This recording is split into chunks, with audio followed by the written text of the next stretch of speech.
Bonjour tout le monde.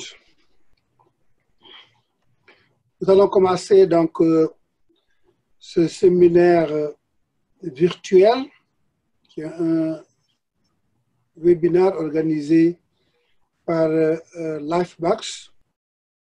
Je voudrais souhaiter la bienvenue à tous à ce symposium sur le thème de la préparation et réponse des systèmes chirurgicaux à la pandémie de COVID-19 dans les pays d'Afrique francophone. Je souhaiterais d'abord remercier Lifebox en tant qu'organisateur de ce symposium, ainsi que les nombreux co-sponsors dont la World Federation of Societies of Anesthesiologists, le Smile Train, qui est un très grand partenaire déjà du Collège ouest-africain des chirurgiens, le Collège ouest-africain des chirurgiens lui-même que j'ai le privilège de présider, le Collège des chirurgiens d'Afrique de l'Est, du Centre et du Sud, COSECSA, les sociétés d'anesthésie d'Afrique francophone, la SARANF, l'Université Cheikh Anta Diop de Dakar et l'Association burundaise de chirurgie. Je remercie naturellement nos éminents intervenants qui seront présentés tout à l'heure et bien entendu vous tous qui avez pris de votre temps pour venir nous rejoindre dans ce symposium virtuel. Comme vous le savez, Lifebox est une organisation non gouvernementale internationale ayant pour objectif le renforcement de la sécurité de l'anesthésie et de la chirurgie. Fondée en 2011, Lifebox découle du travail effectué par le groupe d'experts internationaux de l'Organisation mondiale de la santé ayant abouti à la création de la liste de vérification de la sécurité chirurgicale de l'OMS. C'est le Surgical Safety Checklist ou la checklist chirurgicale que nous utilisons dans la plupart de nos services de chirurgie et d'anesthésie actuellement. L'ONG focalise son attention sur les pays du Sud et ses programmes visent à renforcer la sécurité de l'anesthésie pour la distribution d'oxymètres de pouls durables, adaptés aux situations locales et peu chers, donc accessibles au plan géographique et financier, de réduire les infections du site opératoire par des améliorations qualitatives des procédures de chirurgie, mais aussi de renforcer le travail d'équipe et la communication au sein des équipes de chirurgie. Les équipes de chirurgie d'anesthésie étant imbriquées et travaillant comme une sorte de crew dans un avion où le commandant de bord et les flight attendants travaillent en parfaite harmonie. Pour ajouter que Lifebox s'attelle actuellement à participer à l'essentiel des activités scientifiques de la région, dont les congrès du Collège ouest-africain des chirurgiens et le COSECSA, où Lifebox fait des formations en vue de renforcer les capacités de nos différents fellows. Cet épisode de COVID-19 nous a notamment montré l'importance de l'utilisation d'un oxymètre de pouls comme appareil essentiel dans la prise en charge des patients. Je parle sous le contrôle du professeur Khan, qui est responsable de l'un des centres de réanimation dédiés au COVID-19 de l'hôpital du Sénégal, pour savoir que les patients, dès qu'ils commencent à présenter des signes de gravité, commencent à désaturer. Et je pense que c'est important que nous puissions avoir des éléments pour pouvoir surveiller la saturation de ces patients. Outre la distribution de ces appareils à large échelle, Lifebox fait de son mieux pour aider ses partenaires locaux de différentes façons, notamment en demandant à tous les partenaires en possession d'oxymètres de pouls Lifebox de les utiliser en soins intensifs, particulièrement dans les établissements sanitaires où les chirurgies électives ont été annulées, parce que beaucoup de pays ont pris des mesures d'annuler les activités électives et de ne concentrer la chirurgie que pour les urgences. En développant un outil de diagnostic d'aide à la prise de décision, en collaboration avec l'OMS et Aliment, pour aider les professionnels de santé en première ligne à décider des meilleures solutions pour leurs patients. mais aussi en publiant un article sur la préparation de la réponse en Afrique subsaharienne dans les annales de chirurgie. Et cet article est disponible en français, en anglais, en portugais, en espagnol. Et nous avons eu le privilège, en tant que collège ouest-africain de chirurgiens, de faire partie de la rédaction et de la publication de cet article. Et en explorant les manières les plus sûres pour l'utilisation des EPI, nous savons que beaucoup de pays sont sous tension et dans tous les pays, nous sommes en train de réfléchir sur comment avoir peut-être des EPI qui sont réutilisables en toute sécurité. Sinon, nous risquons de nous retrouver avec des difficultés énormes. Et ces informations, vous pouvez le trouver, l'introduction peut sembler longue, mais c'est important pour ceux qui après veulent faire connaissance plus amplement avec l'organisation du jour qui est Lifebox. Donc, tous ces éléments peuvent être trouvés dans le site de Lifebox que vous voyez affiché normalement, ou sinon c'est Lifebox, www.lifebox.org. Sachez aussi que tous les éléments de ce symposium, aussi bien en audio qu'en vidéo, sont disponibles très vite sur le site de Lifebox que vous pourrez aller télécharger. Pour la session de ce jour, nous allons répartir en 3 parties. Après, bien sûr, que j'ai présenté les différents intervenants, nous allons faire une petite partie de discussion qui nous prendra à peu près 30 à 40 minutes, pendant lesquelles les différents panélistes vont intervenir sur des sujets, des questions bien précises qui leur seront posées. Et après, nous allons ouvrir le débat pour les questions que vous êtes en train de nous poser. Et ces questions, il faut les envoyer soit à l'adresse qui est affichée, covid@lifebox.org, donc je dis bien covid@lifebox.org, ou bien vous l'envoyez sur la boîte de dialogue du Zoom. Cela va être récupéré et après nous pourrons donc les poser aux différentes questions, panélistes. Permettez-moi donc de vous présenter les différents panélistes d'aujourd'hui. Et je commencerai donc par le docteur Omar Khan, mais Omar Khan apparemment aurait quitté, je pense qu'Omar Khan a incidentellement quitté le call. Je ne le vois plus. Je ne le vois plus. Donc je commencerai par la dame, donc c'est honneur aux dames, docteur Nina Kapuchechi, qui est chirurgien en formation et qui est béninoise. Donc Nina Kapuchechi est chirurgien qui travaille avec Smile Train et médecin qui a pris une petite pause, comme on dit, de formation pour travailler dans le programme de Smile Train en Afrique occidentale francophone pour les 3 pays que sont le Bénin, le Togo et le Burkina Faso. Elle est basée au Bénin.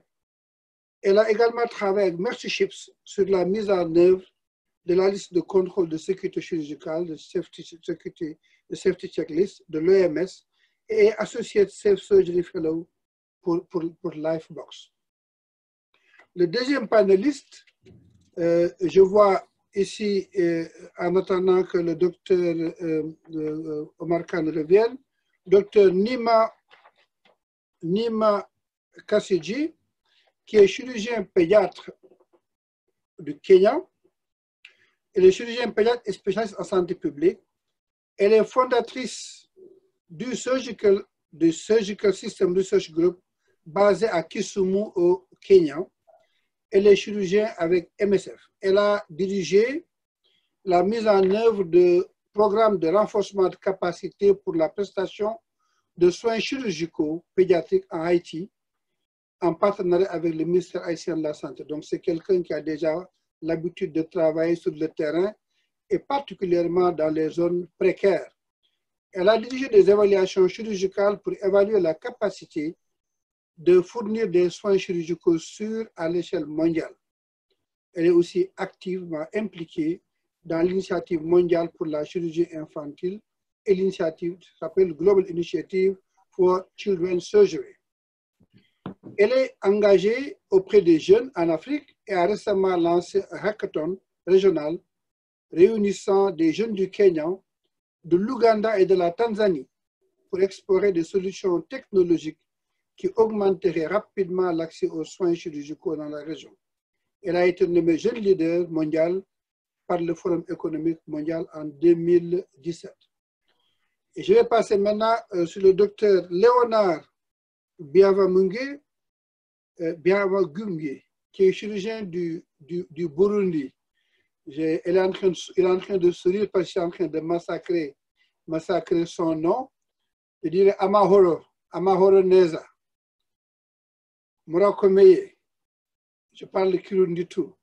Docteur Léonard est chirurgien spécialisé en ORL et formé au Burundi et en France. Il est actuellement enseignant à la faculté de médecine de l'université du Burundi et directeur des chargés des soins au CHU de Kamengui. Il est membre de l'association burundaise de chirurgie ainsi que de la société française d'ORL. Vous direz bonjour à mon ami et élève, le professeur Paul Bendrambaouko, secrétaire général de l'université qui a été formé à Dakar et qui est urologue. Le professeur Omar Khan, je peux le présenter sans aucune note pour l'avoir connu depuis très longtemps. Le professeur Khan était un anesthésiste de très grande qualité, un excellent médecin, un enseignant de renommée qui est chef du département d'anesthésie réanimation de l'hôpital de Fann à Dakar, mais qui s'occupe essentiellement aujourd'hui de l'anesthésie cardiovasculaire, en étant le responsable de l'unité d'anesthésie du seul centre de chirurgie cardiothoracique et vasculaire du Sénégal, mais qui a aussi offert une installation très moderne, qui est le centre Kyomu, qui est devenu l'un des 2 grands centres de traitement des cas particulièrement graves de Covid au Sénégal. Dr Khan est membre donc de la SANAF, qu'il représente à ce séminaire virtuel, et il est auteur et co-signataire de plusieurs publications. Il est l'ancien président de la société, la société sénégalaise, donc la SOCEAR, et il est membre de la SARAF et la Société de réanimation de la langue française et de l'ASA. Nous avons normalement le professeur Essomba, que je n'ai pas encore vu venir, mais avant de vous... Arthur Essomba est professeur de chirurgie, il nous rejoindra probablement, qui a été formé au Sénégal, où il est arrivé en 1985. Il fut mon cadet juste d'1 an à la formation de chirurgie. Et il a fini sa formation à Dakar avant d'aller en France, à Amiens, chez le professeur Stoppa, où il a fait un sujet assez long en chirurgie digestive avant de repartir au Cameroun. Dr Essomba est devenu agrégé de chirurgie générale du commerce en 1998 et a été le responsable de la direction de l'hospitalisation et de l'offre de soins du ministère de la Santé du Cameroun à Yaoundé, avant de devenir maintenant directeur général du centre hospitalier universitaire de Yaoundé. Nous espérons que Dr Essomba va se joindre à nous. J'aurais dû commencer par vous dire qui je suis. Peut-être certains le savent, d'autres non. Je suis le professeur Serigne Magueye, je suis chirurgien urologue à l'hôpital général Idriss Pouye à Dakar et professeur titulaire de chirurgie urologique à l'université Cheikh Anta Diop de Dakar et présentement président du collège ouest-africain des chirurgiens. Donc, ces introductions ayant été faites, je pense que nous pouvons maintenant avancer dans le vif de notre symposium d'aujourd'hui. Et vous me permettrez donc, pour démarrer ce symposium, de poser des questions. Ces questions vont être une même question qui va être adressée à l'ensemble des panélistes. C'est le professeur Omar Khan qui va commencer, ensuite le docteur Kapochichi, ensuite docteur Nima Kassedji et enfin docteur Léonard. Donc je souhaiterais vous demander à chacun d'entre vous de donner en quelques mots votre opinion sur le rôle que doit jouer l'ensemble de l'écosystème chirurgical, chirurgie, obstétrique et anesthésie lors de cette pandémie de Covid-19. Et d'après vous, quelles sont les difficultés principales auxquelles nous faisons face? Professeur Khan. Merci, professeur Magueye. Professeur Magueye est un maître et je profite de l'occasion pour vraiment lui témoigner toute ma gratitude. Et c'est aussi un grand plaisir pour moi d'assister à ce meeting virtuel pour échanger avec vous notre expérience dans la prise en charge des patients COVID-19 au niveau de notre hôpital FAM à Dakar. Pour répondre aux questions du professeur Maguey, je dirais qu'effectivement, du côté de l'anesthésie et de la réanimation, et même aussi du côté de la chirurgie, nous sommes confrontés à trois défis majeurs. Le premier défi auquel nous sommes confrontés, c'est de pouvoir mettre en place des stratégies de lutte anti-infectieuse qui permettent donc de contrôler l'infection au niveau de l'hôpital. Et ceci par pouvoir donc assurer à l'entrée de l'hôpital un triage assez efficace qui permet donc rapidement d'isoler les cas suspects et de pouvoir prendre en charge des cas confirmés, mais aussi de pouvoir continuer à travailler au sein de l'hôpital sans pour autant avoir à mélanger les patients qui arrivent à l'hôpital. Donc le triage permet d'avoir deux voies, une voie pour les cas suspects, une autre voie pour les cas qui viennent pour d'autres pathologies et qui ne sont pas COVID positifs ou COVID suspects. Mais aussi l'autre challenge, c'est l'application des précautions standards, ça, que ce soit en chirurgie, en obstétrique, en anesthésie. Ces précautions standards, je pense que la première précaution, c'est l'hygiène des mains. Et cette hygiène des mains constitue, à mon avis, une barrière très, très importante sur laquelle nous allons insister par la suite.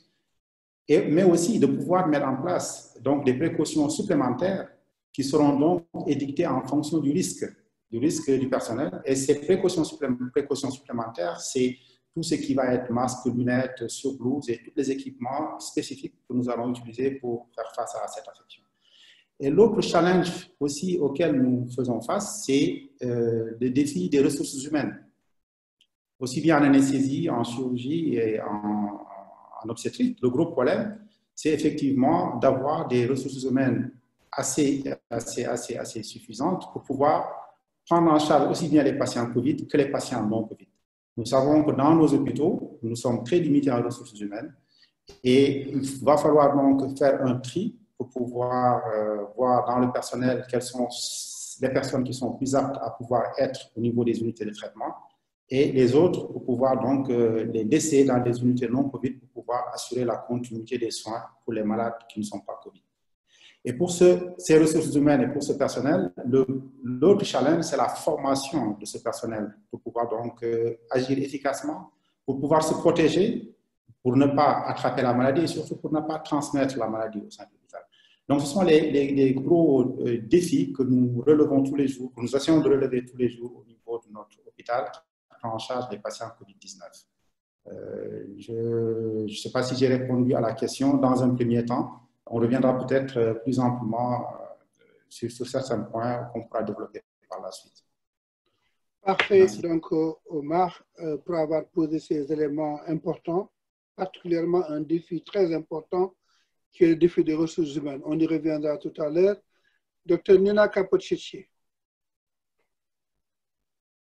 can you unmute yourself? Nina, unmute yourself.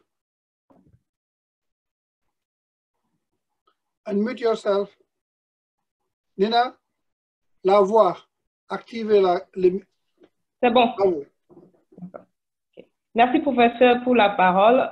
Je voudrais saluer le professeur Oumar que je viens de rencontrer, enchanté, et les autres panélistes encore qui vont venir. En fait, le professeur Oumar a rassemblé l'essentiel des problèmes qu'on a un peu partout, même ici au Bénin. Mais je voudrais quand même appuyer sur la capacité de maintenir le volume de chirurgie malgré les circonstances. Et moi, j'aime souvent éviter le thème urgence et je préfère dire qu'il faudra maintenir un petit volume de capacité sur les cas qu'on ne peut pas repousser. Et là, ça peut être, et ça, je prends en compte les cas de cancérologie et d'oncologie qui sont quand même dans le service, on ne peut pas les négliger. Et donc, il est important de trouver un moyen et un système de triage, comme l'a dit le professeur Oumar, de pouvoir maintenir le volume de chirurgie malgré les circonstances dans lesquelles on est.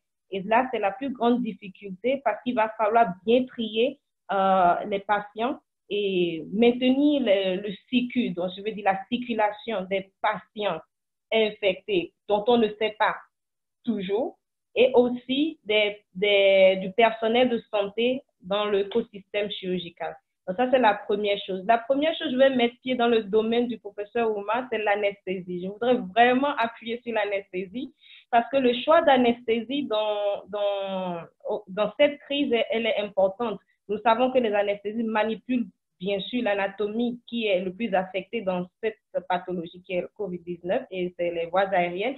Et donc, les anesthésistes doivent faire encore plus d'efforts et plus se protéger malgré les manques de pays qui sont présents et qui se sentent sur le terrain et aussi se préparer en termes de matériel, de réanimation et des ventilations, comme on le dit en anglais, mais respiratoires, les respirateurs qu'on a.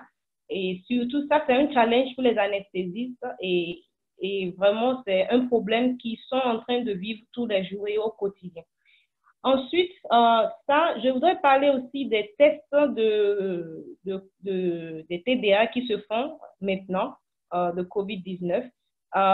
Particulièrement au Bénin, on a augmenté les tests, mais et ça, c'est en même temps un challenge, en même temps une demande, un plaidoyer, c'est de pouvoir faire les tests préopératoires pour les patients parce qu'on ne sait pas exactement, il y a des patients qui sont asymptomatiques.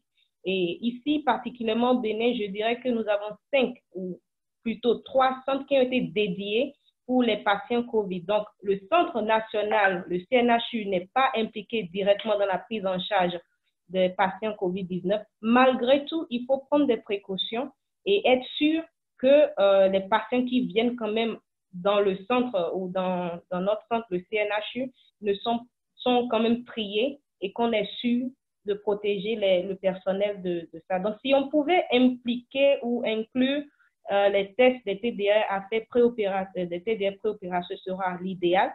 Et ensuite, je voudrais aussi ajouter que le problème aujourd'hui, majoritairement, c'est la formation des DES ou des résidents, comme on les appelle, qui sont très, très bien affectés dans cette crise. Et là, il faudra trouver des solutions pour que la formation ne soit pas trop bousculée et pour qu'on puisse terminer l'année avec des chirurgiens qui vont peut-être soutenir et d'autres qui doivent apprendre. Et comment maintenir la formation dans cette crise est aussi un challenge dont on parlera, je pense, un peu plus en détail au cours de ce séminaire. Et donc, pour moi, ce seraient les points que je vais soulever pour le moment. Merci, professeur. Merci beaucoup, Dr Nina Kapotichi, pour ces remarques globales introductives. En effet, tous les points sont importants. Certains recoupent un peu ou prolongent ce que le professeur Khan a dit. Un point très important, c'est la formation de nos spécialistes en période de Covid. Et je pense que nous aurons le temps de revenir sur cela avant la fin de cette session. Je vais donc passer la parole à Dr Nima Kasseji. Merci, professeur, pour la parole et merci pour l'introduction tout à l'heure, vraiment. Un grand plaisir d'être parmi vous tous aujourd'hui. Un grand merci aux organisateurs, aux co-panélistes ainsi que les participants. Nous vivons des moments très difficiles, hein. Tout est mis en question, il y a beaucoup d'incertitudes. Et je pense vraiment le moment de discuter, d'échanger et de trouver des solutions le plus vite possible. Donc, un grand merci à Lifebox d'avoir organisé ce symposium. Par rapport à le rôle de l'ensemble de l'écosystème chirurgical, je pense que nous avons un rôle très important à jouer par rapport à cette pandémie. Donc, globalement, mes collègues ont déjà souligné les défis d'une manière très claire. J'aimerais aussi rajouter, par rapport aux défis, le fait que les maladies infectieuses restent. Donc, nous faisons face toujours au palu, le VIH, etc. Et ces maladies ne vont pas disparaître. Nous avons, comme mentionné tout à l'heure, une capacité très limitée des soins intensifs et la réanimation. Donc, la liste est très longue.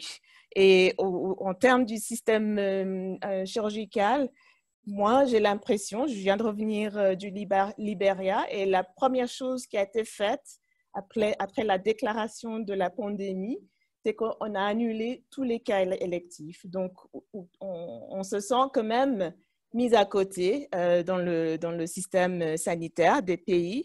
Mais je pense qu'on doit quand même se mettre en avant et de démontrer que nous avons un rôle très important à jouer par rapport à la capacité de leadership. Donc, l'écosystème chirurgical a vraiment une capacité de leadership immense. Donc, moi, tous les leaders que je connais sont souvent des anesthésistes et sont souvent des chirurgiens.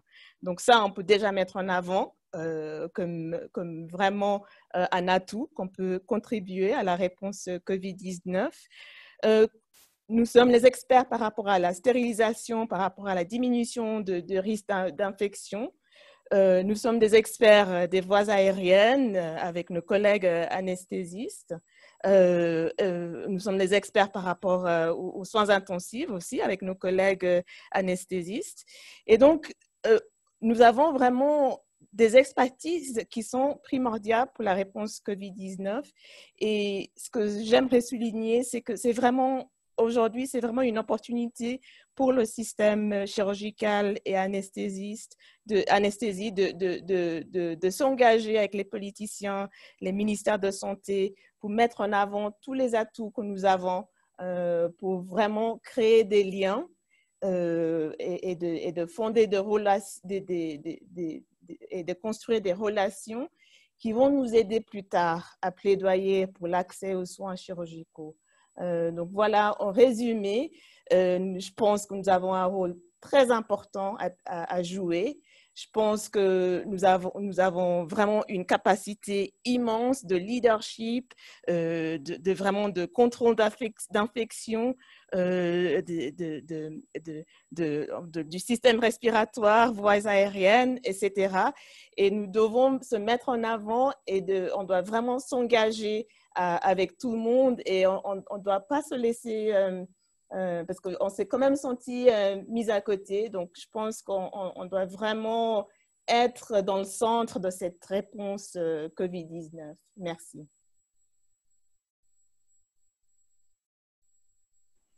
Merci beaucoup, Dr. Kassidji. Mais il y a des spectateurs participants qui demandent aux panélistes de mettre leur vidéo parce qu'ils veulent savoir. Ah, pardon. Oui, j'ai une connexion assez précaire, mais je vais essayer. Les panélistes peuvent laisser leur vidéo on parce qu'ils veulent savoir avec qui ils parlent. D'accord. Voilà. Je vais essayer. Puis si vous avez le temps d'aller mettre un maquillage et revenir en attendant que la vous revienne. Non, non, c'est tout. Donc, nous allons continuer avec Dr. Léonard. Non, activez le micro. Activez votre micro. Ça y est. Amahoro Neza. Amahoro Neza, professeur, bonsoir. Et je suis... Murakomeye. Ego Trakomeye. Merci. Merci. Enchanté et bonsoir à tout le monde. Je suis honoré de participer à ce symposium virtuel.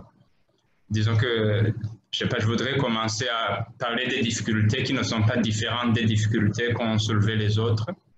C'est que les défis que nous avons par rapport au Covid, disons généralement en tant que soignant et particulièrement en tant que chirurgien, c'est que c'est une maladie, disons, relativement nouvelle, qui a une symptomatologie, des signes qui ne sont pas vraiment spécifiques au coronavirus. Ça peut être voilà, confondu avec, dans certaines formes, à d'autres maladies.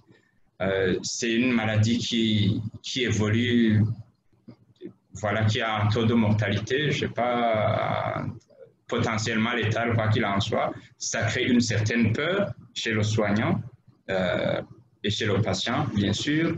Et puis, la prise en charge, surtout, est exigeante en termes de ressources humaines qualifiées, formées et qualifiées spécifiquement pour la prise en charge, le diagnostic même, et surtout en termes d'équipement, de ressources matérielles. Dans certaines formes graves, il n'est pas évident que dans nos hôpitaux, nous ayons assez d'outils pour l'assistance ventilatoire en service de soins intensifs et des choses comme ça. L'autre problème, c'est que nous sommes conscients qu'il existe des porteurs sains et que, voilà, ils peuvent contaminés et finalement nos systèmes de santé, qui faut-il tester? Voilà. Donc, on sait qu'on ne teste pas tous les porteurs et du coup, la contamination continue. L'autre grand problème pour les structures de soins, c'est que, on va dire, les protocoles de prise en charge ne sont pas encore consensuels pour certains aspects, pour les médications. On sait qu'il se dit beaucoup de choses et voilà. On sait que c'est un cas confirmé, comment faut-il le prendre en charge. Et donc, au final, la pandémie a créé chez certaines personnes une peur ou une psychose qu'il faut arriver à apprivoiser, surtout se concentrer sur la prévention, la prise en charge. Je crois que globalement, pour ce qui est des difficultés, ce serait ça. Et si je devais partager avec vous l'expérience que nous avons au Burundi, c'est que déjà, comme l'ont dit certains des panélistes, c'est que l'équipe chirurgicale est généralement une équipe la mieux indiquée qui travaille dans un milieu, on va dire, stérile, qui doit avoir à l'esprit la prévention de l'infection du site opératoire, travailler, voilà. Normalement, ça devrait être comme ça. Et actuellement, avec l'avènement de la maladie à coronavirus, à la COVID-19, et même bien avant avec le spectre de la maladie à virus Ebola, en tout cas ici chez nous, même si on n'a pas eu de cas d'Ebola, les mesures de protection, je dirais des mesures de prudence ont été renforcées. Ça, il faut le dire, et que dans l'hypothèse que la maladie à COVID-19 et même Ebola disparaissent complètement de nos contrées et du monde, c'est que ces mesures de protection et d'hygiène qui ont été renforcées devraient être gardées comme telles, voire améliorées, puisque la prévention de l'infection, ça reste, on va dire, en idéal, il faut tendre vers, on va dire, le taux d'infection du site opératoire nul, ça reste en idéal. Voilà.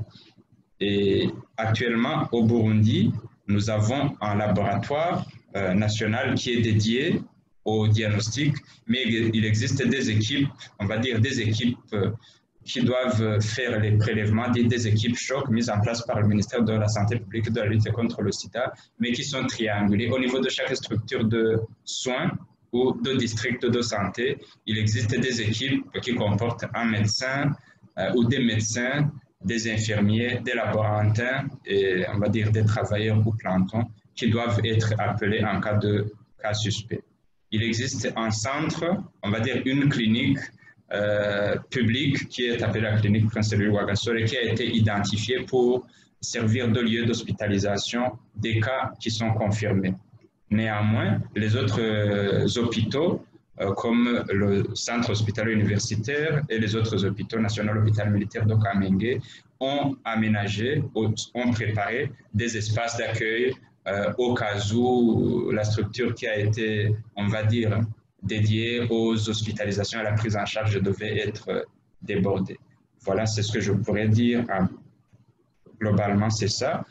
Au niveau du bloc opératoire spécifiquement, ou des équipes chirurgicales, nous sommes conscients de l'existence du cas, nous renforçons les mesures de protection, mais je dois admettre que nous n'avons pas réduit ou ça n'a pas beaucoup influé sur les programmes opératoires. Voilà. Les interventions réglées ou programmées ont continué comme telles parce qu'il me semble que sous certains autres cieux, on a dû réduire. J'ai vu même pour les interventions à risque ou certains actes comme les actes d'endoscopie digestive, parfois, je crois qu'on n'a gardé que des indications absolues en cas où on devait arriver à poser un geste thérapeutique. Disons que ça n'a pas influé jusque-là sur le taux d'intervention chirurgicale ou la façon de programmer. Voilà. Seulement, nous savons que les mesures de protection du patient, de l'équipe chirurgicale doivent être renforcées. Voilà, en exigeant le port systématique dans la mesure du possible de lunettes pour le chirurgien, mais comme je l'ai dit plus haut, il persiste le problème de ressources matérielles, d'équipement, il manque des choses. Voilà. Donc, au final, il nous revient, voilà, c'est mon opinion, l'écosystème chirurgical, il revient d'être encore plus conscient du risque, d'en tenir compte dans sa pratique, de faire en sorte que des protocoles plus ou moins consensuels soient, on va dire, mis en place et appliqués au bloc opératoire pour renforcer ou améliorer ce qui existe déjà. Voilà. Merci beaucoup, Merci beaucoup pour cette intervention. En fait, je pense que le professeur Essomba nous a rejoint. Si c'est le cas, il peut mettre à son micro et sa vidéo. Professeur Essomba. Oui. Vous mettez votre vidéo. Moi, je sais qui vous êtes. La question, je pense que vous l'avez, la question, c'était pour nous dire quel rôle nous devons jouer au niveau de l'écosystème chirurgical et de nous dire quelles difficultés vous avez au Cameroun par rapport à la prise en charge ou la riposte sur le COVID-19. Vous avez la parole. Merci beaucoup, Monsieur le Président, professeur Gay.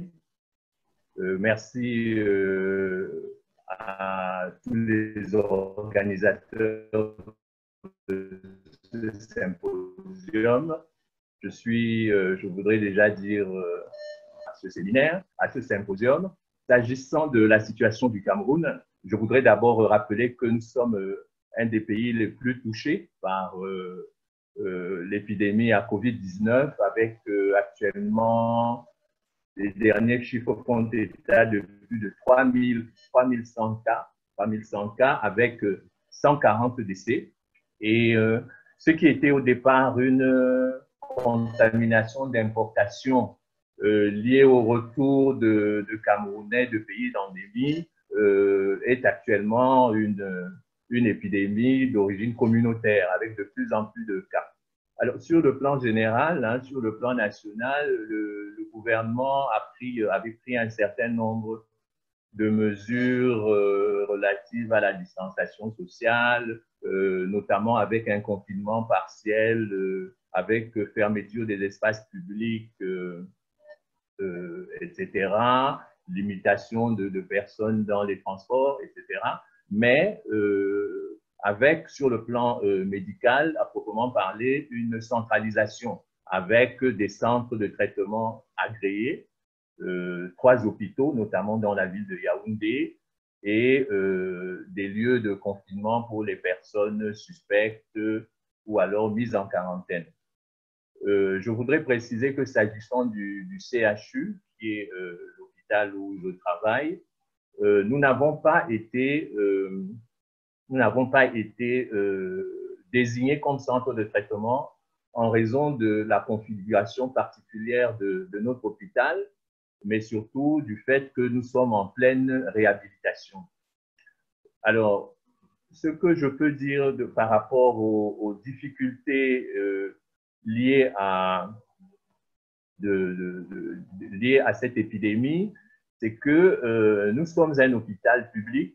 Nous devons notamment assurer le continuum des soins à travers les urgences. Ça veut dire que les urgences chirurgicales, les urgences obstétricales restent, avec bien entendu le volet anesthésique. Mais l'autre contrainte, c'est que nous devons éviter, autant que faire se peut, la contamination hospitalière et des malades et surtout de notre personnel, du personnel soignant. Pour ce faire, nous avons pris un certain nombre de décisions relatives à le renforcement des mesures de prévention avec la multiplication de points d'eau et de solutions hydroalcooliques dans tous les services. Nous avons limité les visites. Les visites, vous savez que nous avons notre phénomène africain de garde malade qui pallie, n'est-ce pas, au déficit en hôtellerie, etc. Nous avons limité de façon drastique le nombre de gardes malades, le nombre de visites. Nous avons même dû instituer un centre de tri à l'entrée de l'hôpital en faisant appel à l'armée qui nous a offert des tentes puisque nous n'avions pas l'espace pour pouvoir organiser ce centre de tri. Mais je dois dire que malgré toutes ces mesures, malgré le fait que nous ne soyons pas un centre de soins, nous avons quand même des patients Covid qui arrivent, qui passent dans le service, dont on fait le diagnostic une fois qu'ils sont passés et qui nous ont posé quelques problèmes, notamment par rapport à la réaction des équipes centrales chargées de prendre en charge ces patients.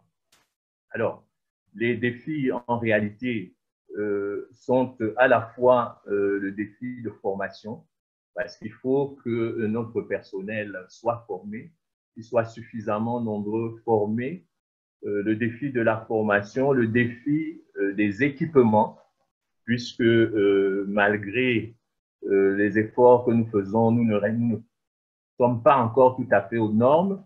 Je dois dire que s'agissant du CHU en particulier, nous avons nous-mêmes dû confectionner des masques de protection, masques chirurgicaux pour notre personnel. Nous sommes en train de vouloir faire une deuxième phase de confection des masques. Nous bénéficions quand même de dons du niveau central en équipement de protection individuelle, de combinaisons, etc. Mais ça s'avère, de notre point de vue, insuffisant pour pouvoir vraiment contenir le risque ou minimiser au maximum le risque de contamination. Des mesures particulières, malheureusement, n'ont pas été optimales. Nous avons renforcé au niveau des blocs opératoires les mesures de prévention habituelles, le lavage des mains, la stérilisation du matériel. En obstétrique, en maternité, c'est pareil. Les interventions de chirurgie, nous avons pris la décision de n'accueillir que les urgences parce que qui peuvent attendre, nous les avons envoyés à plus tard. Par contre, s'agissant de la chirurgie carcinologique, nous avons dû régler les situations au cas par cas en concertation avec les équipes d'oncologie parce que il faut aussi prendre en compte nos réalités. Contrairement aux recommandations de la littérature qui demandent de mettre des patients sous chimiothérapie dans certains cancers en attendant de pouvoir les opérer dans un second temps, nous avons fait le pari de plutôt les opérer parce que c'est la chance qu'on leur donne en considérant que de façon générale, nos malades finissent par nous échapper lorsqu'on les envoie en chimiothérapie compte tenu du coût particulièrement onéreux de celle-ci. Donc, nous avons pensé en concertation par rapport à certains malades que nous avons reçus entre-temps qu'il valait mieux les opérer et les envoyer secondairement en chimiothérapie compte tenu du délai d'évolution de ces cancers, notamment les cancers digestifs en ce qui concerne notre service. Donc, globalement, problème de matériel, problème de renforcement des capacités et la sensibilisation du personnel, renforcement des mesures de protection, des mesures barrières sont pour nous, pour le moment, ce que nous pouvons faire. Donc, je suis très heureux de pouvoir échanger avec les uns et les autres pour partager des expériences. Et je suis sûr que ce symposium vient à point nommé pour nous aider à faire face à cette pandémie qui bouleverse notre système sanitaire déjà passablement fragile. Merci. C'est ce que je peux dire dans un premier temps, en attendant que nous puissions poursuivre le débat. Merci. Merci beaucoup, professeur Essomba. Je pense que vous avez posé un problème très important qui a été soulevé par les autres orateurs, la notion de perte de chance. Il faut éviter que des patients perdent une chance de survie, surtout les patients qui ont des maladies qui peuvent progresser avec le temps. Il ne s'agit pas seulement de maladies oncologiques, d'ailleurs, ce n'est pas seulement le cancer. Lorsque vous avez une obstruction quelconque, par exemple en neurologie, un patient a une obstruction, si vous ne faites rien, ça peut entraîner une perte d'une fonction rénale, par exemple. Donc, tout patient qui peut évoluer, pour une raison ou pour une autre, il faut lui préserver ses chances, en tout cas de préserver un organe ou de préserver sa vie. Et ensuite, maintenant, le reste, comme vous le dites, c'est au cas par cas. Et il n'y a pas de dogme majeur. Mais lorsque maintenant, le système va se retrouver complètement submergé de malades, comme ça a été le cas ailleurs, on sera obligé d'être plus regardant. Le docteur Capote ici a posé un problème de tests systématiques de patients qui doivent aller au bloc opératoire. Cela aussi est très important, surtout des mesures par rapport à l'anesthésie. Éviter que les malades aient en anesthésie générale tant qu'on peut l'éviter. Prendre des mesures par rapport aux salles de réveil. Je pense qu'on va y revenir tout à l'heure avec le docteur Omar Khan. Donc, cette partie étant épuisée, maintenant, je vais poser des questions spécifiques à chacun des panélistes. Et je commencerai cette fois-ci par une dame. Et je commencerai par le docteur Nima. Comment les établissements sanitaires peuvent-ils gérer du mieux possible les cas de COVID-19, sachant que les urgences de tous ordres, notamment obstétricales, vont continuer? Et comment utiliser du mieux possible les salles d'opération et les salles de réveil? Donc, ça va dans la continuité de ce que je venais de dire. Docteur Nima. Merci, professeur, pour cette question excellente. Donc, pour tout commencer, j'aimerais souligner le fait qu'en ce moment, il y a une discussion par rapport à la réorganisation de l'écosystème chirurgical et donc, ce qu'on essaie de faire, et puis d'ailleurs, ça a été fait aux États-Unis et puis en Europe aussi, c'est qu'il y a eu une réorganisation des blocs opératoires, des salles de réveil, etc., pour en fait augmenter la capacité des soins intensifs pendant la pandémie. Bon, il s'agit d'une solution, mais une solution transitoire. C'est vraiment un pont qu'on pourrait aussi utiliser dans notre contexte, mais on devrait le faire d'une manière très prudente parce qu'on ne veut pas que toutes les ressources soient déviées vers le COVID. Parce que comme vous avez dit, les urgences vont rester, les mères vont continuer à mourir si elles n'ont pas accès aux césariennes. Donc, oui, il existe en fait des solutions, mais qu'on doit vraiment implémenter d'une manière très, très prudente en Afrique parce que les systèmes sanitaires sont déjà fragilisés. Ça veut dire que oui, on doit être beaucoup plus efficace avec les ressources que nous avons, qui sont très, très limitées, mais on doit implémenter les solutions d'une manière parallèle. Donc oui, on peut réorganiser le système chirurgical pour augmenter la capacité des soins intensifs pendant la pandémie, mais ce n'est pas une excuse pour oublier en fait ce qu'on doit faire par rapport au renforcement du système sanitaire. Donc oui, il s'agit d'une solution de pont et transitoire. Et surtout, on ne doit pas oublier en fait les maladies de base, on ne doit pas oublier les urgences de base, parce qu'en fin de compte, si les ressources sont vraiment consacrées à la pandémie, je pense qu'on aura même plus de morts dues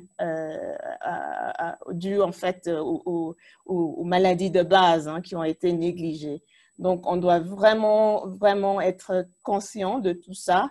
Et certes, il y a une grande pression politique et au niveau global par rapport à cette réponse COVID, mais on doit quand même résister à cette pression et maintenir, comme ma collègue a dit tout à l'heure, maintenir les soins essentiels et être sûr qu'on n'aura pas plus de décès parce qu'on a négligé d'autres maladies. Merci. Merci beaucoup. C'est d'autant plus qu'il ne s'agira pas seulement de penser aux maladies qui viennent à l'hôpital, mais en plus de tous les programmes. Nous avons beaucoup de programmes qui visent à réduire la mortalité et la morbidité maternelle. Nous avons tous les programmes de vaccination, mais nous avons aussi tous les programmes qui tiennent à contrôler, à maîtriser ce qu'on appelle communément les maladies chroniques non transmissibles, que sont le diabète, l'hypertension artérielle, les maladies respiratoires, les cancers, on vient d'en parler, mais aussi les maladies tropicales négligées qui constituent un autre programme. Et nous savons que la mortalité par malaria annuelle fait à peu près autour de 450 000 personnes par an dans les pays tropicaux. Et si on concentre toutes les ressources et toutes les énergies sur le COVID-19, nous risquons peut-être après vraiment de faire face à une létalité trop importante. C'est pourquoi j'ai posé maintenant la question au professeur Omar Khan. Comment les professionnels de santé peuvent limiter leur exposition au virus et sa transmission? Et comment le personnel peut conserver les EPI et les consommables de la façon la plus sûre, compte tenu des tensions en approvisionnement? Nous savons que vous travaillez en réanimation et que vous avez actuellement une unité de réanimation qui est complètement, je veux dire, dans le feu de l'action. Et les besoins en équipement sont là permanents parce que les malades de réanimation demandent plus de surveillance que les malades qui sont dans les centres de traitement à prendre des comprimés.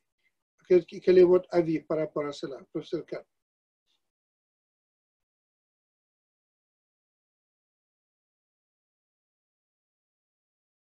Votre micro, ok.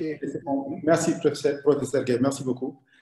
Donc, je reviendrai sur un fait qui est quand même assez important, c'est que cette maladie a mis en évidence notre faiblesse en matière de lutte contre les infections. Je pense que déjà les précautions standards qui devaient être là, et même en dehors de l'infection Covid, on s'est rendu compte que le personnel ne respectait même pas ces précautions standards qui sont quand même la première mesure à adopter pour limiter l'exposition et la transmission de ces infections infectieuses. Et pour parler de cette transmission, je pense qu'on connaît le mode de transmission de l'infection, de la COVID-19. Et donc, ces mesures qui permettent donc de réduire cette transmission et qui réduisent l'exposition du personnel à cette infection, c'est de pouvoir donc prendre des mesures, adopter des mesures barrières avec donc des précautions standards, comme nous l'avons dit, mais aussi des précautions qui peuvent être spécifiques. Et je pense qu'il est important de dire que ces précautions spécifiques doivent être adaptées au niveau de risque. Parce que nous avons vu dans la prise en charge, depuis les cas suspects à l'entrée de l'hôpital, en passant par les centres de traitement qui prennent en charge des patients qui sont parfois symptomatiques mais qui ne sont pas graves, jusqu'au niveau de réanimation, le niveau de risque est différent.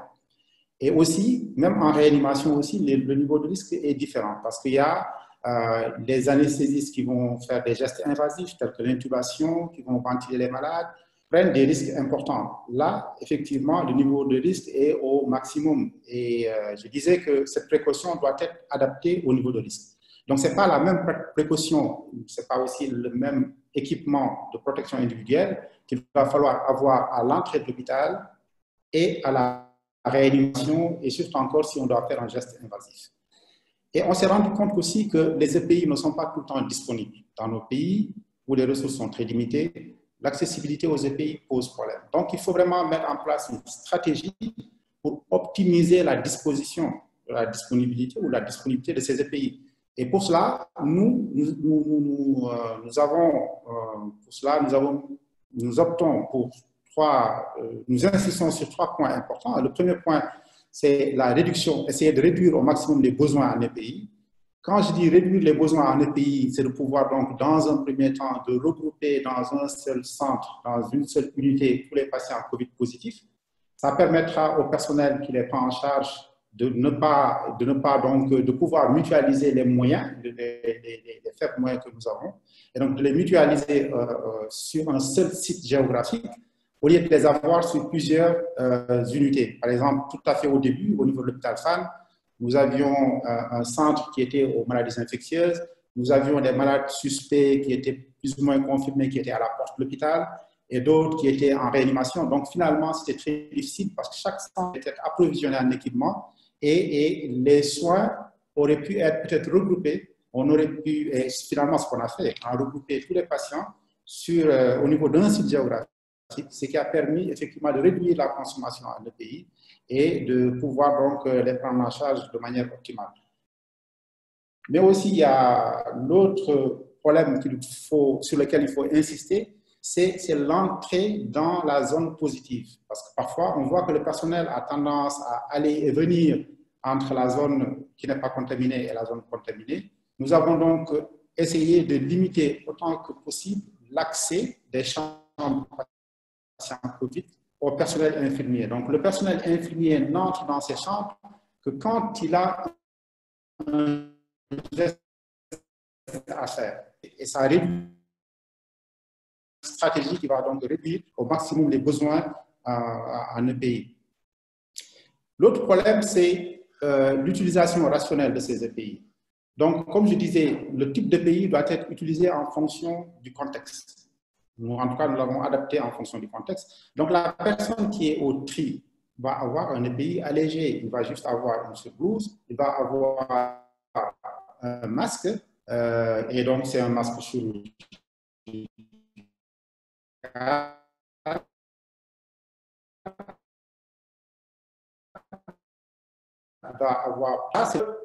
Peut recevoir des patients positifs, comme aussi peut recevoir des cas suspects. Et dans les unités de traitement, tant qu'on ne fait pas un geste invasif, on ne porte pas le pays complet. On ne porte le pays complet que pour aller faire un geste invasif, c'est-à-dire pour aller ventiler un patient, pour aller intuber un patient, en tout cas pour faire un geste où il y a beaucoup d'aérosolisation. Et sinon, toutes les autres personnes qui entrent dans la salle pour autre chose, pour amener à manger, pour s'occuper des malades de tous les jours, pour les aider je sais pas moi, pour leur déplacement, et ainsi de suite, ce personnel-là n'a pas besoin d'avoir l'EPI complet. C'est un EPI plus ou moins allégé, ce qui permet effectivement d'économiser au maximum ces EPI complets qui coûtent excessivement cher et qui ne sont pas toujours disponibles au niveau de nos hôpitaux. Maintenant, l'autre problème aussi, je pense qu'il y a une chose qui est très importante, c'est l'approvisionnement. Et l'approvisionnement, on a vu que parfois on peut assister à des ruptures de pays, ce qui est vraiment dommage, parce que quand on commence à prendre en charge un malade, il ne faudrait surtout pas qu'il y ait de rupture. Et donc, nous avons eu des moments où c'était très, très tendu, où vraiment le personnel s'inquiétait, parce que tout simplement, ils ont vu le stock baisser et il y avait un approvisionnement et c'était inquiétant. Heureusement que c'est réglé à temps.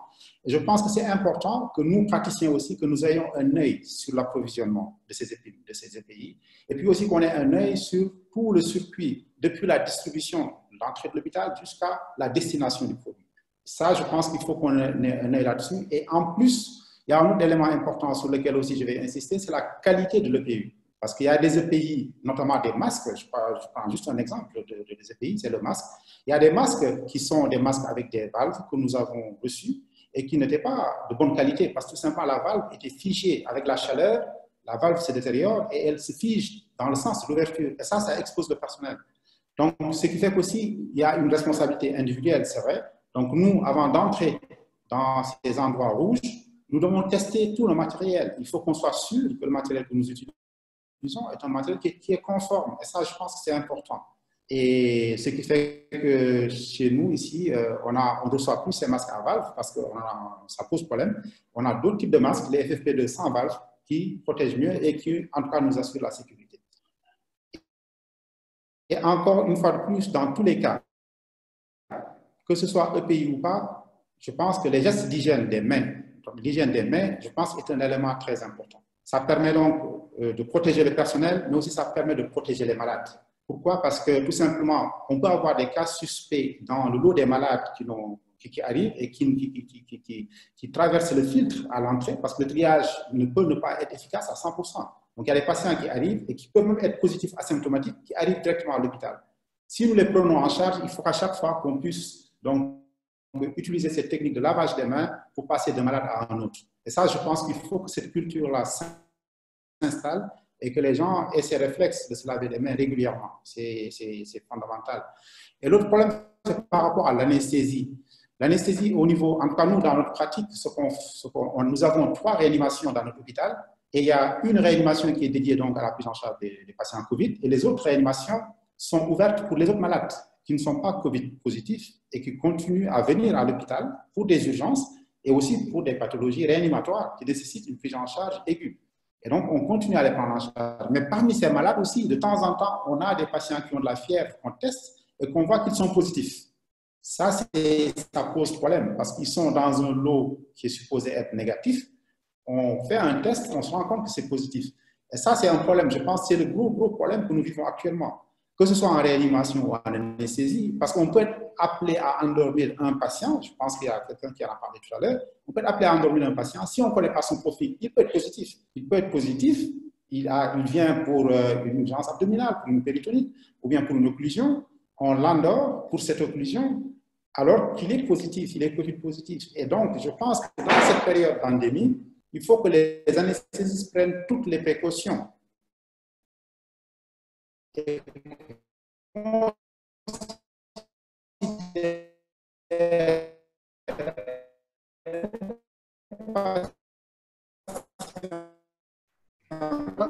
pense que le réseau s'est détérioré du côté du professeur Khan, qui va devoir revenir. Parfait, professeur Khan. Oui. Ah, c'était détérioré un peu le réseau. Ah, mais c'est parfait. De toute façon, c'est parfait. On va revenir à vous tout à l'heure. Je sais que le professeur Somba nous a dit qu'au Cameroun, son hôpital, qui est l'hôpital central, n'est pas un hôpital dédié à la prise en charge du Covid, mais peut nous dire un tout petit peu globalement ce qui a été pris comme mesure pour répondre au niveau national, au niveau du Cameroun, succinctement. Professeur Somba.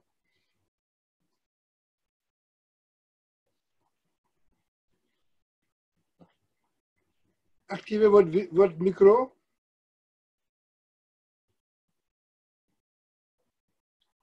Oui. Oui. Monsieur le modérateur, je n'ai pas bien suivi votre question parce qu'il y avait un problème de connexion. Oui, je dis, je sais que vous nous avez dit que l'hôpital central n'a pas été retenu comme centre de traitement des épidémies pour plusieurs raisons. Mais est-ce que vous prenez un petit mot, des mesures qui ont été prises au niveau, par exemple, du Cameroun pour l'environnement chirurgical, anesthésique et obstétrique? Alors, s'agissant j'ai mené quand même ma petite enquête par rapport aux hôpitaux qui sont hôpitaux agréés. Je dois d'abord dire une chose qui n'a peut-être pas été évoquée, c'est que l'épidémie à Covid-19 a entraîné une psychose généralisée dans la population qui fait qu'il y a une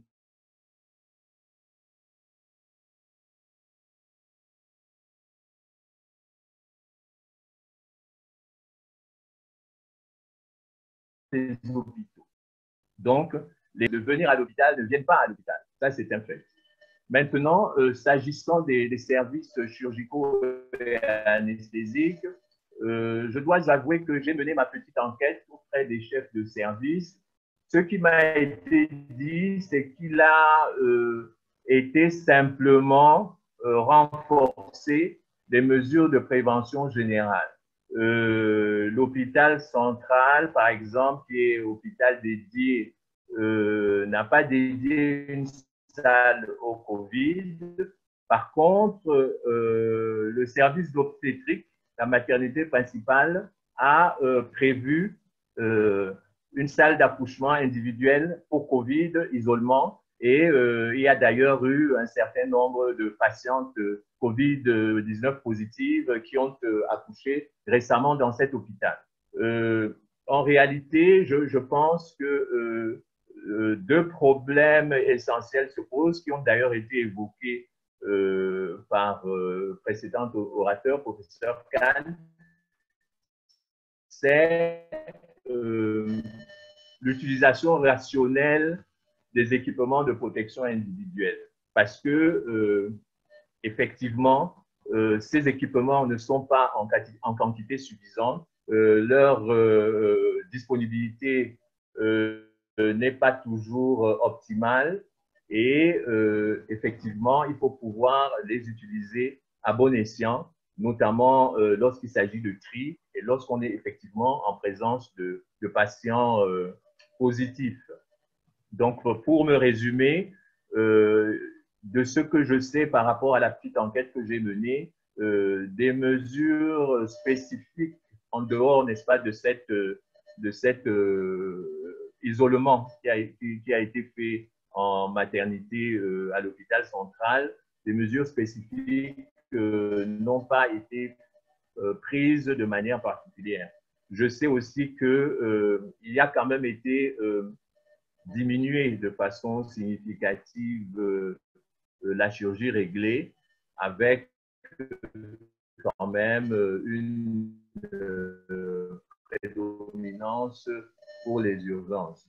L'hôpital, c'est pareil, bien que nous ne soyons pas centre de traitement, nous avons renforcé les mesures. Nous avons quand même prévu des équipements de protection individuelle légers pour le bloc opératoire, la maternité et la réanimation. Et même la dialyse, parce que il nous est arrivé, comme disait le professeur, des patients qui sont arrivés asymptomatiques et qui ont été découverts lors de leur hospitalisation COVID positive.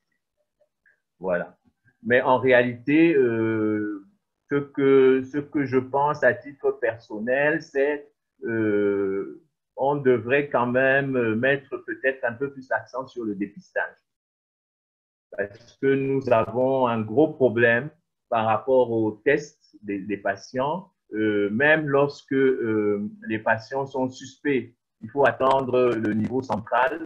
Tous les hôpitaux ne disposent pas de tests, n'ont pas de tests à disposition. Il faut pouvoir prévenir le niveau central, il faut pouvoir venir faire les prélèvements et les résultats ne sont pas toujours disponibles avant 48 heures. Je pense que c'est aussi un des gros soucis qui ne favorise pas, n'est-ce pas, la minimisation de la contamination hospitalière notamment. Merci. Voilà merci, ce que je peux merci dire. beaucoup. Voilà. Merci, Prof. Essomba. Il ne nous reste pas beaucoup trop de temps et nous voudrions quand même faire participer les autres non-panélistes qui ont commencé à poser des questions. Et je vais donc solliciter de mes deux autres panélistes, le docteur Léonard d'abord, puis le docteur Capoccici, de vraiment être très succinct en répondant à mes deux questions. La première pour Léonard, c'est en fait comment faire pour assurer le bien-être du personnel, parce qu'on va devoir faire parfois des choix, d'autres études dans l'allocation des ressources, et comment mettre à l'aise ce personnel-là. Succinctement. Docteur Léonard. Le bien-être du personnel, c'est le personnel soignant, l'équipe chirurgicale. Il faut tout d'abord qu'ils travaillent dans des conditions qui soient numériquement suffisants. Voilà. Que les gens ne croulent pas sous la demande alors qu'elle est supérieure à l'offre. S'il y a beaucoup de patients que, voilà, on doit être fourré au moulin, il y a toujours le Covid-19. Il y a le Covid-19, pardon, mais il y a toujours les autres affections, il y a le paludisme, il y a les infections, il y a tout ça. Donc, mettre les moyens qu'il faut pour les recrutements, pour que le personnel soignant soit suffisant. En termes d'effectifs, il faut qu'il y ait suffisamment d'équipements. Il ne faut pas que nous regrettions de perdre des patients, alors que si nous avions eu plus de moyens, je vais dire en termes d'équipement, de moyens de diagnostic, nous aurions pu le faire. On va dire ça. Donc, c'est les moyens. Donc, qui est un investissement pour les ressources humaines, un investissement pour les ressources matérielles, les équipements. Ça, c'est deux principaux aspects qu'il faut aborder pour que le personnel travaille à l'aise. Et actuellement, ce qu'il faudrait faire aussi, c'est que je me rends compte qu'on ne peut pas tester tout le monde parce qu'on ne teste pas systématiquement. On teste que les cas suspects ou les cas contacts. Par peur probablement que le nombre de tests ou de kits disponibles soit épuisé alors que l'épidémie court toujours. Il faudrait que le personnel soignant soit prioritaire pour le dépistage, je veux dire. Voilà. Pour Merci être bref. Merci, Dr. Léonard. C'est important. En fait, je pense que le maître mot, c'est la sécurité du personnel en général et la sécurité des personnels à haute tension dans les services de réanimation, de chirurgie d'obstétrique. Les SAU, ce sont des urgences. Il faut vraiment tout faire pour que le personnel soit en sécurité en général.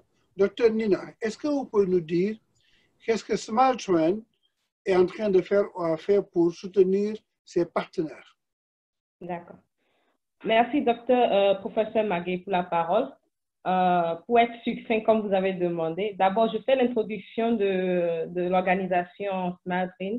Donc, c'est une organisation internationale non gouvernementale qui a pour objectif de prendre en soin les patients affectés des fentes labiales et palatines. Et donc, majoritairement, dans notre population de patients, nous avons plus des enfants.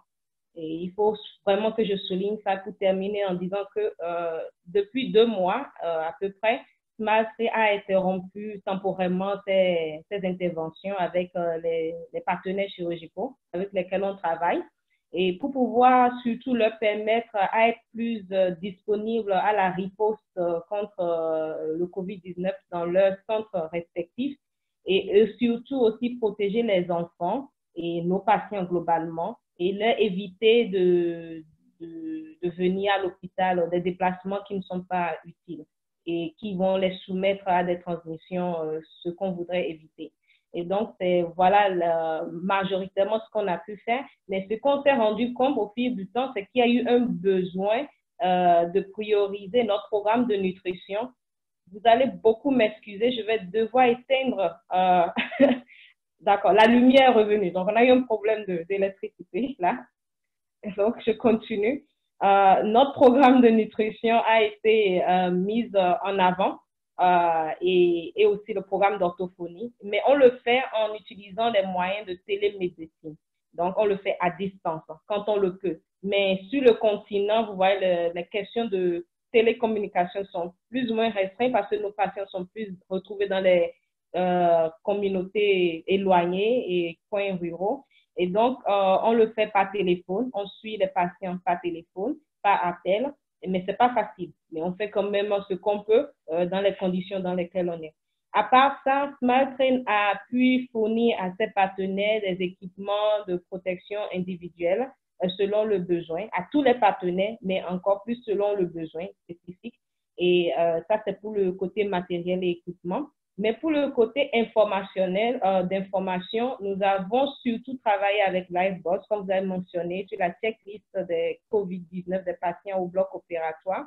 Et on a partagé ce document ainsi que l'article sur lequel est basé ce séminaire aujourd'hui, partagé avec nos partenaires. Et on a aussi fourni le matériel, les informations et les publications qu'il faut sur notre site SmileTrain, pour que les partenaires puissent avoir accès aux informations qui vont les aider à être plus préparés et armés contre la pandémie.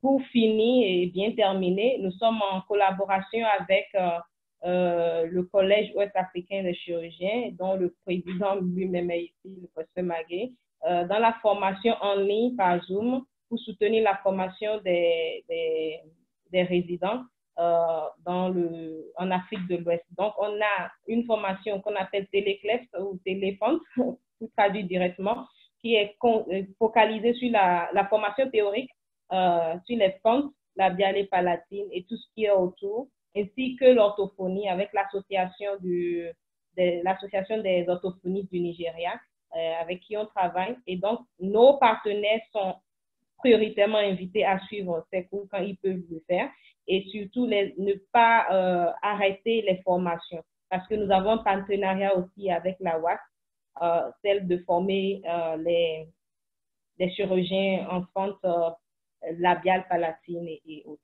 Donc, c'est un peu l'approche et notre tenue en tant qu'organisation Smart Train contre cette pandémie. Merci beaucoup, professeur, pour la parole.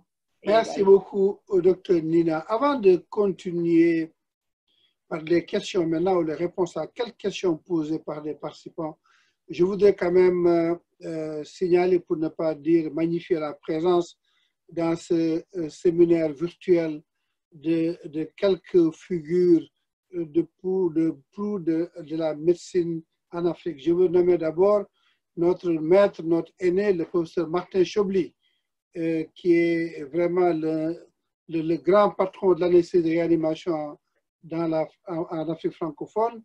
Et dans ce séminaire, il y a le professeur Roumanatou Bankole d'Abidjan pour la chirurgie pédiatrique. Nous avons d'autres collègues, dont le professeur Émile Bandré de Ouagadougou est là sur cet appel. Le professeur Pape Saloum Diop, qui est chef de département de chirurgie à Dakar et qui est le représentant national du collège. Mais je vois aussi Madame Nk Obi de Smart Train. Donc, beaucoup sont en train de nous suivre actuellement dans ce séminaire. Merci d'être là et de soutenir donc ce webinaire. Il y a quelques questions, mais je vais les poser de façon. Je vais d'abord poser une à Dr Nima. Et c'est par rapport au dépistage systématique. Est-ce que vous êtes pour ou non le dépistage systématique avant intervention chirurgicale? Question précise, réponse rapide et courte.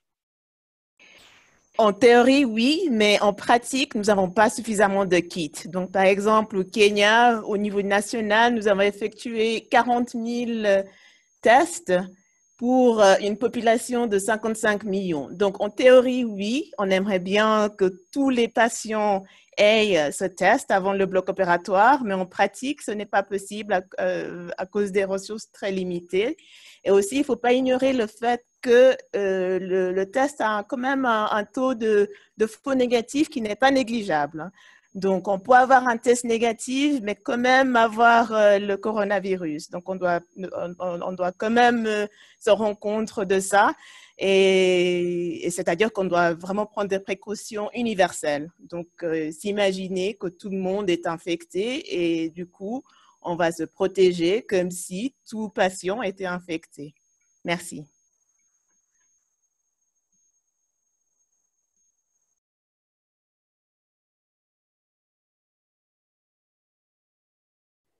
Professeur Khan. Professeur Khan, en dehors de la contamination par les voies respiratoires, est-il possible de se contaminer par la sueur? Non, ce n'est pas décrit. Ce n'est pas décrit. Non. Par contre, il est décrit le passage par le sperme. Hein, donc, et on pense que même le Covid serait quelque part une maladie, une infection sexuellement transmise, parce que la charge virale dans le sperme serait très élevée. Donc, attention. Hein. De la même façon que vous mettez un masque facial, mettez aussi une protection ailleurs. Ça, c'est des choses qui ont été démontrées et nous tenons les papiers. Docteur Léonard, et ça me permet de saluer la présence de mon ami Gabriel Ndaïsaba de Burundi, qui est aussi là à ce cours. Donc, du moment où l'incubation est de 14 jours, comment faire pour se prévenir et prévenir le personnel lorsque les tests ne sont pas disponibles? Docteur Léonard, c'est une question pour vous. Du moment où l'incubation est de 14 jours, comment faire pour prévenir le personnel? Oui, et se prévenir soi-même. Bon, il faut respecter rigoureusement les mesures de prévention qui sont continuellement, qui passent en boucle via tous les canaux de communication qui sont diffusés par les systèmes de santé, par le personnel soignant. Il faut se laver les mains, il faut oui, il ne faut pas négliger, c'est important. Il faut porter le masque continuellement dans la mesure du possible. Voilà. Et puis, il faut surveiller les signes. Professeur Khan, quelles mesures préventives prend l'anesthésiste et le chirurgien et l'organisation du bloc?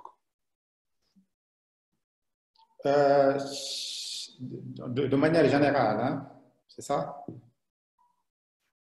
Oui, de manière générale. De manière générale, effectivement, ce qu'on préconise, c'est d'abord de considérer tout patient qui arrive à l'hôpital actuellement comme Covid positif. Donc, prendre toutes les précautions. Et maintenant, il y a des sites, comme je disais tout à l'heure, le niveau de risque est différent. L'anesthésiste qui est à la tête, qui va intuber, qui est dans la sphère ORL, qui a un risque beaucoup plus élevé. Donc, l'anesthésiste doit se protéger au maximum. Et à la limite même, on est en train de réfléchir actuellement sur c'est pas des paravents, mais ce sont des housses en plastique qu'on mettrait sur le malade, qui nous permet donc d'intuber le malade sans pour autant recevoir les gouttelettes au niveau du visage. Et je pense qu'il va falloir le systématiser. Une fois que ça va être validé, il va falloir le systématiser pour que les gens puissent, à la limite, intuber sous une hotte. C'est comme une hotte qu'on met en place et donc ça permet de ne pas recevoir l'aérosolisation chez ces malades. Bon, pour le chirurgien, c'est vrai qu'il faut déjà, il se protège, il a déjà sa casaque, il a sa tenue. Il faut aussi noter que la virémie n'est pas très élevée. La charge virale dans le sang n'est pas très importante. C'est surtout la charge virale dans les voies aériennes qui est la plus importante. Donc, je pense que le chirurgien, avec sa mesure de barrière classique que le chirurgien utilise pour prévenir l'infection, je pense que serait vraiment adapté. Et le seul risque au niveau du bloc, encore une fois de plus, à mon avis, c'est le risque qu'encourt l'anesthésiste. Et donc, il faut, en tout cas, nous, on est en train de travailler là-dessus.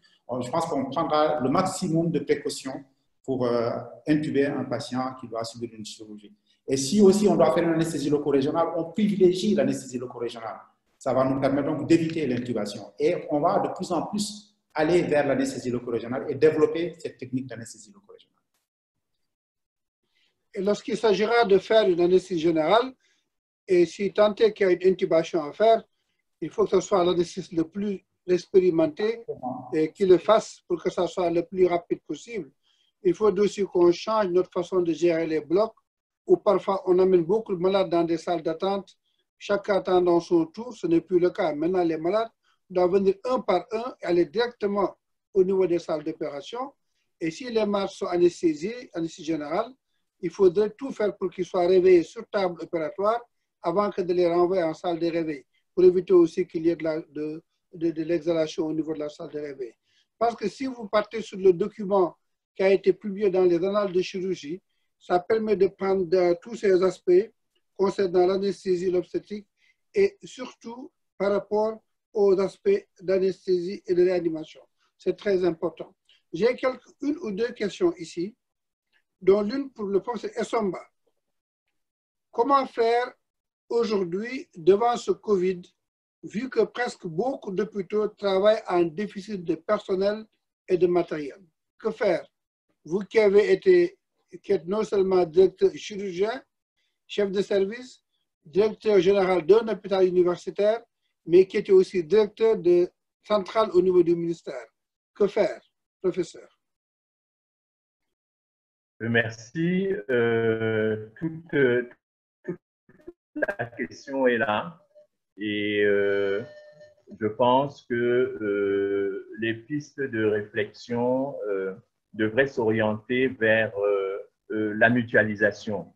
Ce que je pense, c'est que toutes les structures ne doivent pas traiter le COVID-19. Il faut pouvoir mutualiser à la fois les ressources matérielles qui sont parfois manquantes et les ressources humaines. Mais je voudrais beaucoup insister sur la sensibilisation et la formation parce que l'on s'est bien rendu compte que malgré le fait que nous avions affaire à des personnels soignants, il y avait cette psychose qui faisait que même les personnels soignants redoutaient un petit peu de pouvoir être au contact des patients Covid. Les mesures les les mesures barrières d'ordre général doivent, à mon sens, être renforcées, comme c'est toujours le cas, mais aussi un effort dans le sens des équipements et doit continuer à être fait. Le gouvernement fait beaucoup d'efforts dans ce sens. Les véritables problèmes et le véritable problème au Cameroun en ce moment, c'est que les services qui sont censés accueillir les patients COVID symptomatiques et même sévères sont pratiquement débordés.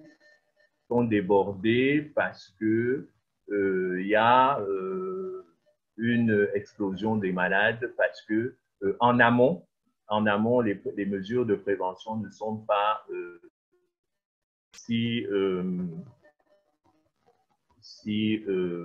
rigoureusement appliquées que ça. Le gouvernement est décidé au bout d'un mois de relâcher les mesures de distanciation sociale, les mesures de confinement. Dans l'imaginaire collectif, ça voulait dire pour les Camerounais que l'épidémie était passée. Et je suis persuadé que nous évoluons vers une deuxième vague, encore qu'on ne sait pas très bien si la première vague s'est achevée, et qui va compliquer de plus en plus la tâche du système hospitalier. Donc, certes, l'hôpital a son rôle à jouer, mais je pense très sincèrement que, étant donné que nous sommes en pleine contamination communautaire, la communauté doit pouvoir jouer son rôle et c'est pour moi l'occasion d'insister, de faire un plaidoyer pour que ces mesures barrières dans la communauté soient de plus en plus, soient un peu plus rigoureusement tenues. Je vais vous donner un exemple. Je suis allé au Professeur Somba. Professeur Somba. Oui. Professeur Somba, juste un exemple, la semaine dernière, oui. Les réseaux sont en train de partir. Il faut que nous sommes arrivés presque au terme du temps qui est imparti. Nous avons quelques questions. Par exemple, par rapport à ce qu'il est en train de dire, nous voyons beaucoup de gouvernements assouplir le confinement. Existe des directives spéciales à respecter pour garantir que la transmission communautaire n'augmente pas et comment gérer le suivi communautaire. Ça, c'est un problème qui est devenu presque global. Au Sénégal, c'est aujourd'hui la question. Est-ce qu'on ne doit pas suivre même les cas positivement symptomatiques à la maison? Il y a une question qui est très politique par contre, mais je vais la lire quand même. Je connais celui qui l'a posé. C'est un de mes amis, professeur de Madagascar. À Madagascar, la politique a pris le dessus par rapport à la technique. Maintenant, l'infection est devenue communautaire. Que faire? Donc, pour dire que récemment, on a eu cette histoire de Covid organique avec ce que ça a créé un peu partout.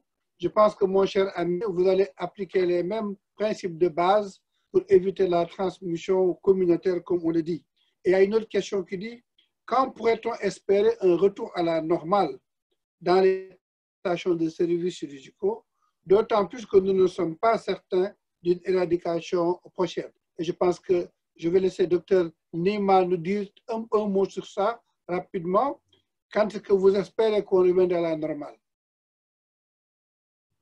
Malheureusement, je pense qu'on ne reviendra plus à la normale. Donc, il va falloir qu'on s'habitue à cette nouvelle réalité parce qu'il reste vraiment beaucoup d'incertitudes. On apprend beaucoup de choses chaque semaine. Par exemple, au début, on pensait que les enfants étaient épargnés. Cette semaine, on voit que ce n'est pas le cas. Donc, on doit rester vigilant. On doit rester vigilant et s'habituer à cette nouvelle réalité et de prendre des mesures universelles de précaution. Donc, je pense que malheureusement, non, on ne va pas revenir à la normalité. Mais c'est aussi une opportunité pour changer les choses, pour pour changer les choses, pour régler les disparités. Donc, c'est aussi un moment pour se questionner et puis pour changer les choses. Merci.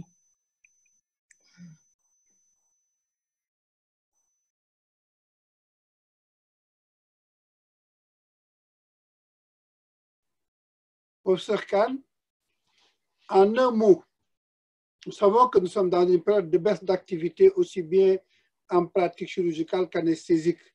Et pourtant, nous sommes responsables de programmes de formation. Le docteur Nina Capotici a dit ça au départ. Qu'est-ce qu'il faudrait faire pour garantir une formation de qualité pour les résidents, aussi bien en anesthésie, en chirurgie et en obstétrique, dans une période où vraiment on a une réduction drastique de l'activité. Et ça, c'est un mot très rapide. Merci, Monsieur le Président. Donc, pour la formation de nos résidents, nous avons d'abord la formation théorique et la formation pratique. La formation théorique, je pense qu'elle peut se poursuivre. En tout cas, nous, en anesthésie, on la poursuit actuellement sur des plateformes qui sont disponibles et qui permettent donc d'échanger de manière très interactive avec les étudiants à distance. Le gros problème, c'est la formation sur le terrain, la formation au niveau de l'hôpital. Et ça aussi, je pense, comme l'a dit Nima tout à l'heure, le virus, je pense qu'il faut qu'on apprenne à cohabiter avec le virus. Et de ce fait, il faut aussi qu'on apprenne à aller, disons, sur les programmes opératoires classiques, qu'on revienne sur l'activité antérieure, tout en sachant qu'il y a le virus qui est à côté, mais il faut aussi qu'on reprenne les activités pour permettre aux jeunes de pouvoir travailler. Ça, je pense, c'est très important. Et maintenant, à mon avis, ce qu'il faut faire, c'est essayer de dédier certains hôpitaux à la prise en charge des Covid. Et les autres hôpitaux universitaires continuent à avoir leur activité de tous les jours et de continuer à former les étudiants. Et je pense que si on continue comme ça, où dans chaque hôpital, on met un centre de traitement, on reçoit des Covid dans chaque hôpital, finalement, on ne va pas s'en sortir. Les malades ne seront pas pris en charge, la formation ne sera pas assurée. Et les résidents, effectivement, ne pourront pas être évalués à la fin de l'année. Voilà.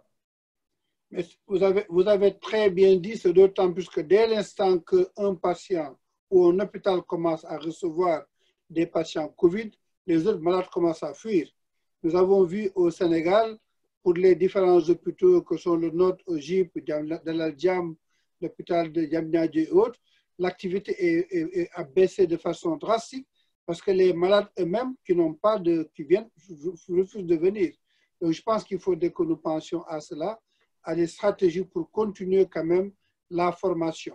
Nous sommes arrivés un peu au-delà du temps que nous était imparti et nous allons quand même conclure en toute beauté avant que je ne vous remercie en vous demandant à chacun de dire un mot. Qu'est-ce qu'il faut un seul mot à dire à l'issue de ce webinaire? Et je commence par Nina. Un mot, pas deux. D'accord. Merci, professeur Magué, pour la parole. Je pense qu'en résumé, ce que nous pouvons retenir de ce webinaire ou de cette conférence virtuelle, c'est qu'il faut changer les normes. Il faut avoir le courage de changer certaines choses parce que, comme le dit le docteur Nima, il y a un nouveau normal, comme on peut le dire en anglais. C'est-à-dire qu'il faut être ouvert d'esprit et aussi profiter de cette période pour réorganiser ce qui ne marchait pas avant. Il ne faut pas qu'on se mente, certaines choses ne marchaient pas avant. Et donc, c'est une période aussi de réorganisation et de questionnement de soi de chaque système de plan chirurgical dans chaque pays et de pouvoir mettre la base, les fondations qu'il faut pour que demain, on espère ne plus avoir ce genre de pandémie, mais pour que demain, qu'on soit prêt pour les infections au centre de la chirurgie. Et comme le docteur Nima l'a dit dès le début, on a négligé les recherches au niveau des infections au centre de la chirurgie et que ce soit une leçon pour nous et de garder à côté de la chirurgie, dans l'écosystème chirurgical, les infections et de faire vraiment particulièrement attention. Donc, c'est ce que j'ai à dire. Merci beaucoup. J'ai dépassé un mot, mais je pense que vous êtes... Docteur Léonard, un mot. Activez le micro. Ah, pardon. Le mot de la fin. Le mot de la fin. Oui, le micro est activé là? Oui. OK, merci professeur. c'est que le mot que j'aurais à dire, c'est d'abord merci. Et secondo, il faudrait que nous prenions conscience que la pandémie est avec nous et nous a envahis. Nous devons en prendre conscience et fonctionner avec. Être sûr que nous devons désormais, on va dire, pas radicalement changer notre mode de fonctionnement, mais fonctionner avec, c'est-à-dire qu'il faut intégrer des mesures de protection rigoureuses et savoir que nous ne sommes plus, que nos blocs opératoires ne sont pas ce qu'ils étaient, nos milieux de soins ne sont pas ce qu'ils étaient avant l'arrivée de la pandémie. Je vous remercie. Professeur Yassamba.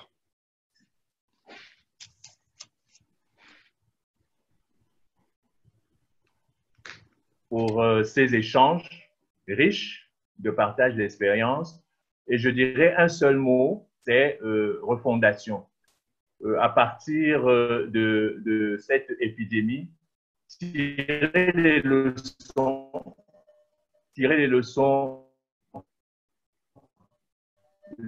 des faiblesses de notre système pour pouvoir, n'est-ce pas, l'épidémie et comme disaient les orateurs avant moi, apprendre à vivre avec ce virus et revenir, n'est-ce pas, à ce qui n'aurait dû jamais, ce qui n'aurait jamais été pratique à travers le respect scrupuleux de toutes les mesures d'hygiène, de prévention, de stérilisation, etc. Voilà. Professeur Khan. Merci. Merci. Je disais d'abord que cette maladie a quelque chose de positif parce que c'est une maladie qui nous a révélé nos faiblesses dans la prévention des infections en général. Et donc, ça nous appelle à changer de comportement et surtout à nous adapter et à apprendre à vivre avec le virus. C'est pour cela ce que je vais formuler comme recommandation entre guillemets, c'est d'inscrire la maladie Covid dans nos procédures de soins, tout en sachant que c'est une infection qui va rester longtemps avec nous. Nous serons obligés de l'avoir avec nous pendant longtemps. Il faut donc d'ores et déjà qu'on l'inscrive dans nos procédures de soins et que ça occupe une place très importante là-dedans. Voilà, merci. Docteur Nima. Merci. Pour moi, si j'ai un mot à dire, c'est la solidarité.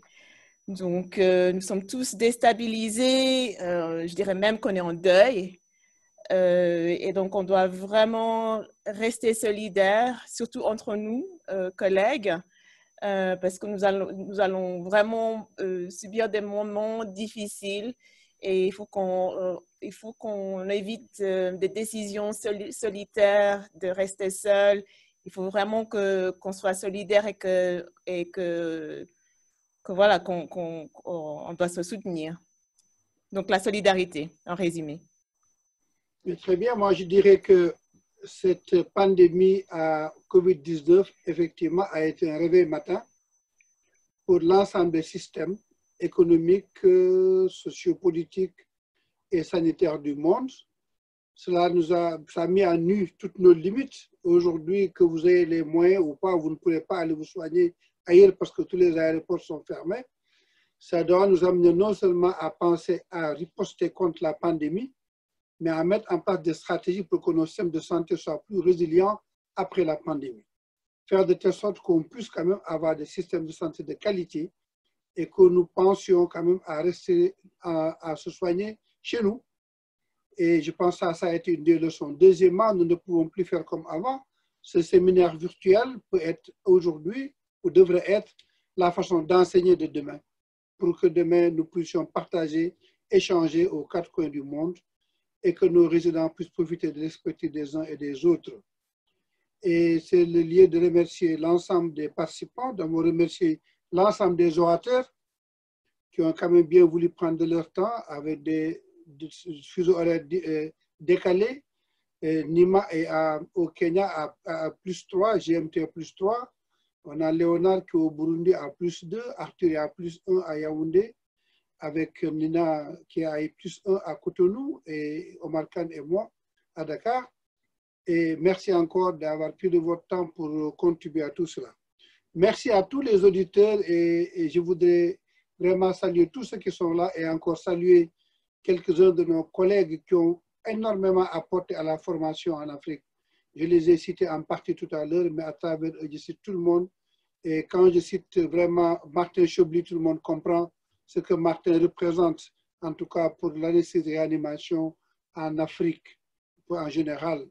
Et il a contribué à développer beaucoup de programmes de transfert de compétences, et spécialement dans un pays spécialement comme la Guinée-Bissau, où il a réussi à faire marcher l'anesthésie sans qu'il n'y ait aucun médecin.